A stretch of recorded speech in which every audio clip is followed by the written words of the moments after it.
സൂര്യ സാറിനോട് മോള് വഴക്കായോ? ഞങ്ങൾ തമ്മിൽ വഴക്കൊന്നുമില്ല മുത്തശ്ശി. ഇതെന്നെ ചതിക്കാൻ വേണ്ടി ആ വീട്ടിൽ ആരോ കരുതിക്കൂട്ടി ചെയ്ത. അല്ലെങ്കിൽ പ്രിയങ്കയ്ക്ക് ഫ്രീ ആയിട്ട് സീറ്റ് കിട്ടിയെടുത്ത് എന്തിന് സാറിന്റെ ചെക്ക് അയച്ച് 2 ലക്ഷം രൂപ കൊടുത്തത്? എന്നെ കളിയാക്കാൻ വേണ്ടിയല്ലേ? അതെനിക്ക് തിരുത്താൻ പറ്റിയില്ലെങ്കിൽ ആ വീട്ടിലേക്ക് ഞാൻ ഇനി തിരിച്ചു പോകുന്നില്ല.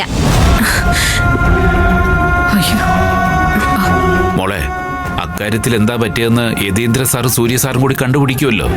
അതിന്റെ പേരില് നിങ്ങളൊക്കെ എന്തിനു വേണ്ടിയാ സംസാരിക്കുന്നേ? അതാ എനിക്ക് മനസ്സിലാവാത്തെ.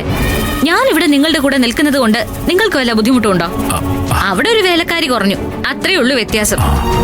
അച്ഛാ, നിങ്ങൾ പേടിക്കൊന്നും വേണ്ട. നന്ദിനി പറയുന്ന കാര്യത്തിനെ ഏട്ടൻ നല്ല രീതിയിലാ കണ്ടിട്ടുള്ളത്.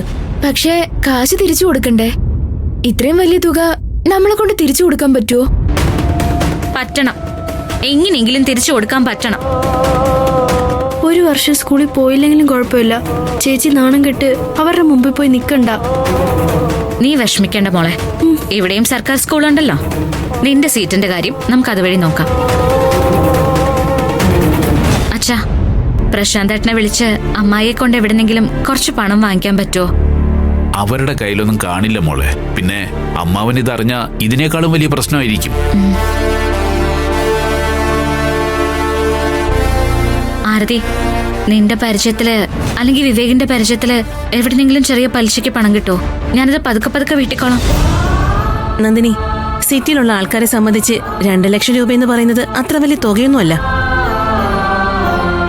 പക്ഷേ അത്രയും തുകയ്ക്ക് അവര് ചോദിക്കുന്ന ഗ്യാരണ്ടി കേട്ടാ നമ്മൾ ഞെട്ടിപ്പോവും. വീടും പറമ്പും ഒക്കെ രജിസ്റ്റർ ചെയ്ത് കൊടുക്കാൻ അവര് പറയുന്നത്. നാട്ടിലായിരുന്നെങ്കിൽ എങ്ങനെയെങ്കിലും ഞാൻ ഈ പണം സംഘടിപ്പിച്ചേനെ.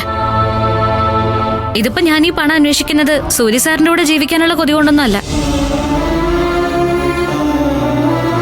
അവിടുന്ന് എന്നേക്കുമായിട്ട് പുറത്തായാലും എനിക്കതിൽ കുഴപ്പമൊന്നുമില്ല. പക്ഷേ എനിക്കിത് വാശിയാ. ഈ 2 ലക്ഷം രൂപ പത്മ മാഡത്തിന്റെ മുൻപിൽ വെച്ച് കൊടുക്കണം. ഞാനോ എന്റെ കുടുംബമോ ആ കുടുംബത്തിൽ നിന്ന് ഒരു ചില്ലി കാശ് പോലും ആഗ്രഹിക്കുന്നില്ലെന്ന് പറയണം.